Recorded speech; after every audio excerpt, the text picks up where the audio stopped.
Hello students, I am your online class teacher on behalf of RB Star Academy and Unique Star Academy for class 7th English chapter 1.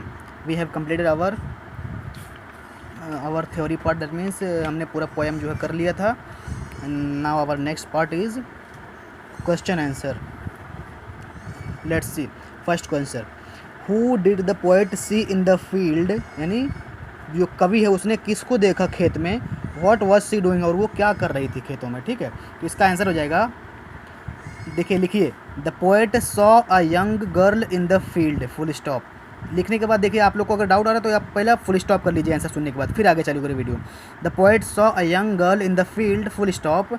She was cutting and binding grains and singing a beautiful song. Full stop.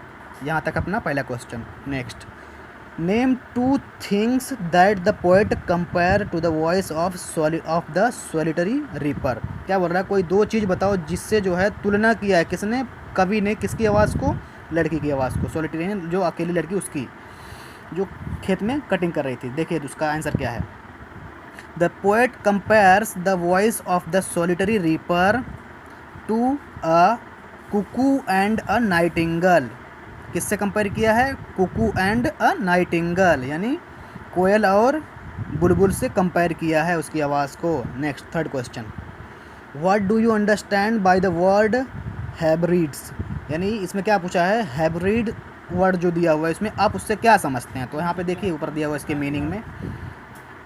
The word Hebrides means a group of about 500 islands off the north western coast of Scotland. देखिए यहाँ पे meaning में पूरा answer दे दिया इसका. ठीक है, इसका मतलब ये हो गया है कि हाइब्रिड मीन्स का ये हुआ है कि 500 के करीब जो है द्वीप हैं, महाद्वीप होते हैं ना, द्वीप के करीब 500 के करीब द्वीप हैं जो एक ग्रुप में सारे हैं. कहाँ पे, नॉर्थ वेस्टर्न के कोस्ट ऑफ स्कॉटलैंड, यानी स्कॉटलैंड के जो नॉर्थ वेस्टर्न कोस्ट में, यानी समंदर के किनारे. ठीक है.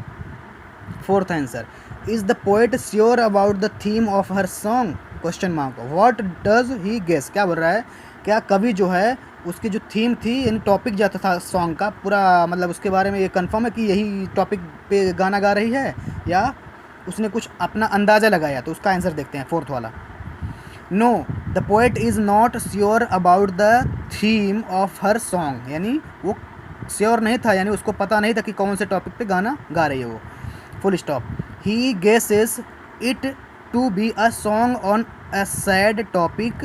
ठीक है, क्या है, he guesses it to be a song on a sad topic, maybe of past memories और एनी फ्यूचर टॉपिक. यहाँ पे फुल स्टॉप हो जाएगा. ठीक है, इसका मतलब ये हो गया कि उसने अंदाज़ा लगाया है कि ये जो सैड सॉन्ग, यानी उदासी मतलब भरा पूरा गाना है, संगीत, ये हो सकता है कोई पास्ट नहीं, पूरे इसके कुछ मतलब पिछले समय के जो हैं, हो सकता है बीते हुए कोई पल के जो है उसकी बात में, उसके ऊपर कोई गाना होगा, या तो फिर कोई फ्यूचर यानी भविष्य में कोई बात को लेकर के ये अपने वो सैड सॉन्ग गा रही है. ठीक है, यहाँ पे हो गया फोर्थ वाला question complete.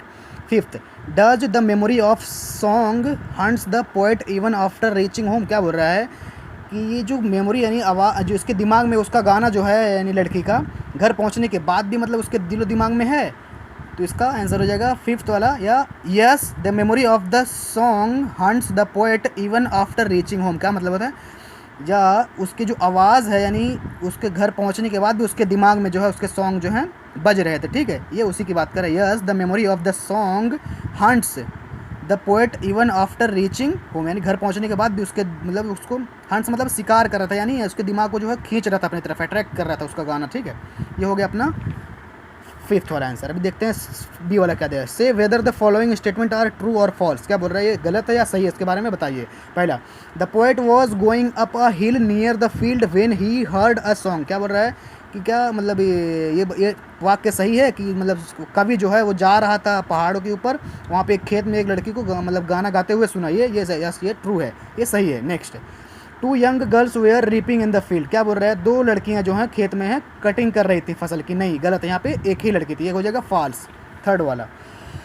Choose sorry some weary traveller were also going along the path. क्या बोल रहा है, वो जो रास्ते पे जो है कुछ मतलब अजीब तरह के जो ट्रैवलर्स वगैरह जा रहे थे, ठीक है। नहीं, यहाँ पे सिर्फ एक ही ट्रैवलर्स जा रहा था, उसके बारे में बात करिए, यहाँ पे क्या हो जाएगा, फॉल्स हो जाएगा, ठीक है। Fourth, the theme of the song was quite clear to the point. क्या बोल रहा है, जो गाने का जो टॉपिक था, सिंगर को जो है, सॉरी अपना ऑथर को जो है नहीं पूरा साफ साफ क्लियर था किसके टॉपिक पे गा रहे, नहीं ये गलत है, ये फॉल्स हो जाएगा। नहीं, उसको पता नहीं था, उसने अंदाजा लगाया था। The poet forget the solitary reaper after reaching home. क्या बोल रहा है, ये भी फॉल्स है, उसको घर पे जाने के बाद भी उसको याद था उसके गाने जो है। Next, explain the following lines. क्या बोल उसकी लाइन बताइए। A voice so thrilling near was heard in spring time from cuckoo bird breaking the silence of the sea. इसका क्या हो जाएगा, देखिए, yes the silence of yes the sense beauty of our countryside is also quite similar with green fields, high mountains and deep valley. The reaper work hard in the field, they enjoy the work singing, the work singing full stop. Some reapers are melodious too. इसका कहने का मतलब ये है, कोयल और हमारे यहाँ जब कुकू वगैरह गाती हैं तो काम करने में ज़्यादा मज़ा आता है, ठीक है, खेतों में। नेक्स्ट वाला देखिए क्या है, the music is in my heart it was heard no more. देखिए यहाँ पे दिया the music is in my I heard bore, मतलब क्या बोल रहा है, यानी ये इसके दिलो दिमाग में जो है इसकी म्यूज़िक थी, उसी की बात कर रहा है। ओके, थैंक यू, यहाँ पे कंप्लीट हो गया।